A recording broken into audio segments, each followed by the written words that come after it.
Welcome everybody, it's wonderful to be here. I'm Sasha, I come to you on behalf of the Armstrong Community Music School that kind of sponsors this monthly program. So my program is the Musical Lives program for those who haven't been here before, exposing the students to music in Austin and what it's like to be a musician.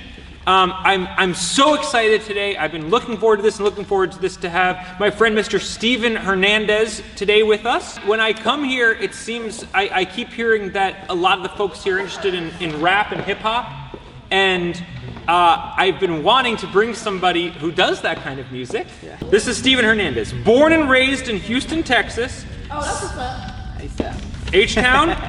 Stephen started as an MC battle rapping in his teenage years, where he soon discovered his raw talent for the sport. Yeah. Never heard it be called the sport.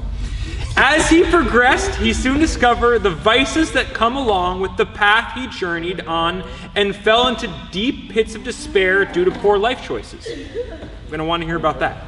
Reconnecting with God, Stephen soon moved to Oakland, where he attended the SUM Bible College before attending the Gordon Conwell Theological Seminary in Southampton, Massachusetts. Now with healthy relationships and better life choices, yes, Stephen spends his time speaking at universities, schools, and youth groups across the country, which he's doing today, and blending storytelling and his ability to rap. Stephen performs solo with the drummer or creates live beats with the loop machine. He teaches workshops on creative writing, how to rap, and speaks about mental health, life choices, and bullying. Stephen Hernandez, wonderful to have you. Wonderful to have you. So happy to have you today with us, Stephen. I want to learn a lot about you, and I want to hear your story, and I want you to share with the students today. But we're here because of music, and I would love to start with some music. Okay. Would you be willing to share a song with us? I'll do this one. Okay. All right, so this one is going to be talking about a little bit about my life. So you were talking about how before I made a lot of poor choices, and we'll get into that. And then so this one is just me reflecting. So I went from Houston to California, and when I went there, I went back to visit my family, and I was kind of reflecting because some of my friends were doing stuff that I taught them. Some of them ended up in jail. One of them just got killed a few weeks ago, and they did things that I taught them. And so this is a song of me just kind of reflecting and saying, dang, maybe I should have been a better example to them. Yeah, just thinking out loud. Got some stuff to get off my chest. We're still down, we're not. Yeah! Wow! Man, that was fantastic, Stephen. He's really good. Woo-hoo-hoo-hoo. Fire over here. Welcome to the middle schoolers. Right, are you fine with anything this song or like? I'm independent. I'm an independent artist. So there's good things and bad things. The bad thing is I have to do all the work. The good thing is I get to keep all the proceeds. Yeah. So I'm independent right now, but so I started working with a lot of people. So hopefully, soon it'll take off. Well, with that talent. Welcome, middle schoolers. We're really happy to have you. We have Mr. Stephen Hernandez, a professional hip-hop rap artist with us today and educator. Yeah. And we're so happy to have him. We're glad you're here. As they say every month, I'm going to be talking to Stephen. We're going to be learning about his life, but I want everyone to be involved. At any time, raise your hand, shout out a question. This is your time with a professional musician. Make the most of it. Get any of your questions out to him anytime. Yeah. And we're going to save 15 minutes for an interactive component. We're going to get everybody involved and rapping if you want. Okay, so well, we're going to hear you. We're going to hear you in about 30 minutes. So, Stephen, let's start here. Why do you love rap? What do you love about it? So early on, my mom worked 2 jobs. She would go to work at 5 in the morning, and she would get out of work at 11 at night. My older brother, he's 5 years older than me. He whatever he did, I did. So when he listened to Tupac, I listened to Tupac. When he watched Scarface, I watched Scarface. Even though I was like 6 or 5, you shouldn't be watching that and looking at that, but I did. So I discovered rap early, and one of the reasons I love it is because it became the way I can express myself. I had a lot of friends, but I never really shared with them what was going on. I never talked to them and saying, hey, this is how I'm feeling, because guys were like, nah, that's kind of punk stuff, right? Like sharing all my emotions. It was soft. You don't share your emotions. So the way I started sharing my emotions was writing. And that became my therapy. I was like, man, I'm going through this, or this sucks. Let me write it down. And then other people were like, man, I feel that because I'm going through something too, but I'm not talking to people. So that's why, because it was therapy for me. It was your therapy. Yeah. When did you start rapping?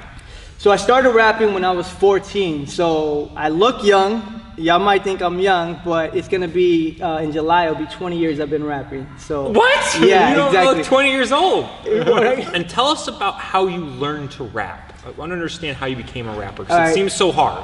Yeah. So my brother and my cousin used to rap, and I would always watch them. Okay. And so this is a true story, and it's not my favorite story, but I had a party, and I was turning 14 years old. And so I didn't want to invite all my aunts and uncles because I was like, man, I'm cool now. You know, I got all the friends, I got all the girls and stuff like that. So 14. Yeah, well, yeah. And so my mom's like, you don't want to invite no one. I was like, no, I'm not going to invite no one. I'm just going to invite all my friends. And so my birthday's in July, so it was in the summer. So I didn't have a bunch of people's phone numbers. And I was like, dang, what am I going to do? So I started inviting my close friends. I was like, it's okay. We'll have a small party. And my brother was a DJ. So he's like, all right, cool. I want to DJ for you. You know, we're going to have it live in the backyard and everything like that. No one showed up but one friend. All my friends, they couldn't come. Their mom, you know, their parents wouldn't let them go to the house party. And just one after another, some people were out of town. And not even my aunts and uncles were there because I didn't allow them there. So my brother's like, where's everybody at? And I was like, man, forget this. Let's go rap, right? And he's like, all right, let's go. So we went to the back of the studio, and so I just started freestyling. And it was something that I did in my mind, and I had a natural inclination to it. It just happened. Okay. Because before that, I wanted to be an artist, and before that, I was a breakdancer. Oh, wow. Yeah, and so... Oh, you should do it. What, breakdance? Yeah. I'll show y'all in a little bit. Yeah, whenever Okay. y'all freestyling, I got a little bit. I'm starting to get back into it. It's Unexpected bonus this presentation. been a while. A little bit. Yeah, I'm not as good, but I'm practicing. So I did it every day, and so it was a good and bad thing. So me and my mom had a bad relationship because I thought I knew it all. So we argued all the time. We fought all the time. We would cuss at each other all the time. And so when I was in 9th grade to 12th grade, 4 years, I didn't eat dinner with my family. I ate dinner in my room because we had such a bad relationship. So in that time, I just wrote songs. I was like, all right, well, forget it. I'm by myself. So all I did is I listened to other artists, and I wrote music, and I studied them, and I read the dictionary when I was in 5th grade to learn other words. Wow. And that happened. That wasn't like supposed to happen. I used to say a word all the time. I would say, man, that's whack. I use another word, but I'm just going to use that word because it's not a good word. Everything, like, oh, you know, today's whack. The sky's whack. This person's whack. Your clothes is whack. I use the same word. And my friend's like, man, don't you know any other words? And I was like, I felt stupid. So I was like, yeah, I know some other words. So then I started reading the dictionary. And so that actually helped me when I was in 7th grade when I started rapping because I started to learn all these different words and how to change words and stuff like that. So, but yeah. Oh my goodness. Wow. Who were some of your inspirations? You said you were listening. So I listened. So again, I'm from Houston. There was Zeros from Houston, Chamillionaires from Houston, Little Flip. He used to be he used to be an amazing freestyler. Like he was like the first time I heard him freestyle, he freestyled for like 13 minutes straight, and he was just good. But I would still say Tupac was definitely one of my early influences. When I first started rapping, my favorite one was actually Bone Thugs and Harmony. Well, that's one of my favorites. Yeah, because I started rapping love fast. I was a fast rapper, and I still rap fast. But people couldn't understand. They're like, man, it sounds good, but I don't know what you're saying. And when you're battling somebody, you know, you have to know what they're saying because that's kind of how you win.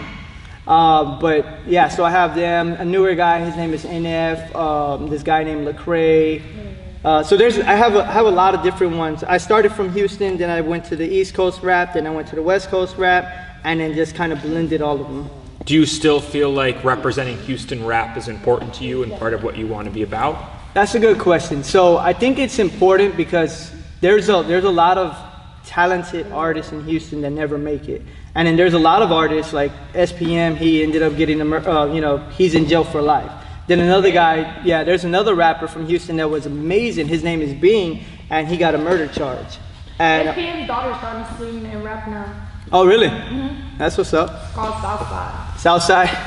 Yeah, I'm gonna check it out. So I do make music about Houston. Like I have a song that kind of talks about Houston and Houston stuff like that. Could you share that song with us? Yeah. Is that okay? I'm straight out of H-Town. Welcome to the land of the candy paint. Trump pop top down while we're swinging lane. Beating down the block, knocking bitches off the wall. When the slab getting down, but we point them to the crowd. In fact, I'm just a call away. But if I'm busy, God ain't never busy to hear you preach. The only Christ they know is iced out in a necklace. They don't know Christ, you die for forgiveness. Beats chopped up and the music slowed down. Got the car sitting high, but grades lower than the ground. Sing sideways, Babylon dance, don't know how. Steven, wrapping up on Houston, you're talking about a lot of these artists are having trouble taking off. What do you think, why are these Houston artists having a hard time breaking through?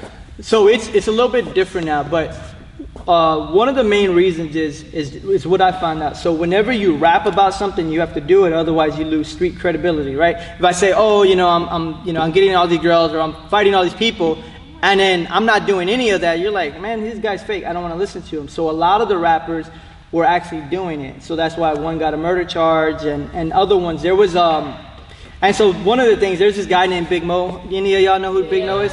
Yeah. So Big Mo, he unfortunately, he died from, I think, an overdose, or he drank too much codeine. Like, all he talked about was drinking codeine, and he ended up dying from it. Or they get to a position where it's not the same. Like in Houston, it's big, but then when they get outside of it, they don't know how to scale it, in a sense. They don't know how to make it adaptable to everyone else, because it's specifically rapping about Houston. Do you make an effort to rap about what's true for you? Yeah, so I was more so of a conscious rapper, as y'all can kind of tell. Like I rap about like things that are real to me and that are around me. I've learned to rap about like, get hype type of stuff as well. But I've always been a conscious rapper. Like that's why I never really liked the radio, because they play like, all these songs over and over, but they're like super hype. But I'm like, nah, I need something to help me through my day. I need something that's gonna talk about what I'm going through so I can make it. So that's always what I've done, is I made music to help other people, do that as well. Let's catch up to now. I want to hear about your life now. What are the things you're doing? What are your ambitions for 2020? Where do you perform? Just give us a sense of your life now. Okay. So now I'm actually working on 3 projects. Okay. So I'm working on 1 album that's going to be about 12 songs. I'm working on 2 EPs. They're going to be about 3 to 5 songs each. And so I'm starting a program. Me and Sasha are actually in the same accelerator. And so what the program is going to teach students how to rap and how to promote, how to market, how to make music videos, how to edit videos, everything and all that. But then I'm having a shorter program that is basically teaching you how to write rhymes and how to record and freestyle. And so today, actually, after this one, I'm going to be going to McNeil High School, and I'm going to be rapping there and then kind of introducing the program. They're going to be our first time. We're starting up the program. So wonderful. That's so great. Yeah, so it's exciting. So I rap in schools. I rap in churches. On this Saturday, I'm going to be rapping in California, in the Bay Area, at this big conference. You're going to California? Yeah. Wow. Yeah. In April, so I'll be doing the South by Southwest. So just anywhere and everywhere. So I have one I wrote about Austin. Oh, Austin? Yeah. Let's hear Austin. All right, so this one, so this song is called Gotham. So y'all gonna be like one of the first that hear it. I think I performed it once. So I call it Gotham because we call Austin Bat City, right? So I kind of do a play on that. Oh, that was clever. Yeah. Cool. All right, Steve. Let's see if I can turn it up.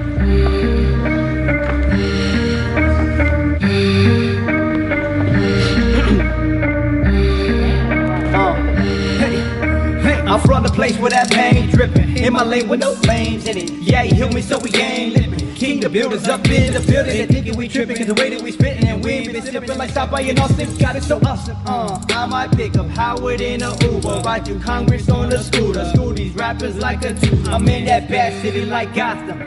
Yeah! I loved it. Okay, what made you want to move to Austin? Great question. Great question. So So I'm from Houston. I left when I was 20. I went to Oakland for 4 years. I was in Massachusetts 3 years, and Albany, New York for a year. And so honestly, yeah. Albany, New York. So it's like upstate. And so I was away from my family for about 8 years. And so my nieces and nephews, everyone's growing up. I didn't get to see them. And I just felt in my heart I needed to come to Austin. I didn't know anything about Austin. I didn't know they had hills and lakes out here. I thought everywhere was flat like Houston, but I just felt I needed to come to Austin. So it was a good move. Yes. Oh, great. She feels she feels Thank good. you. So she's encouraging. So she's not like the biggest fan of rap, but she likes that that I'm doing what I'm supposed to, because I've tried to quit so many times. I was like, man, I'm done. You know, I'm not really doing nothing. I'm not, you know, I'm not selling a bunch of CDs. And then she's like, no, you're supposed to do this. So she's encouraging. You just said in your song you can't quit. No quitting. Yeah, I can't quit no more. Yeah, You yeah. can't Not quit no every more. blessing comes faster than you expect it to come. That's true. Wow. That's definitely true. That's something important That's to remember. some wise Appreciate that. words right there. That is truthful. Any questions for Steven, guys, about his life or about getting involved in hip hop? I want to see him breakdance. Oh, you yeah. dance a little bit? You don't have to if you don't want. I can. I can. I forgot about Let's that. do it at the end. Let's do it at the We'll end. do it at the end. Yeah. Okay, we have 15 minutes here. Steven has an interactive component to this presentation. I want to turn it over to him. Take the reins. Let's get people involved.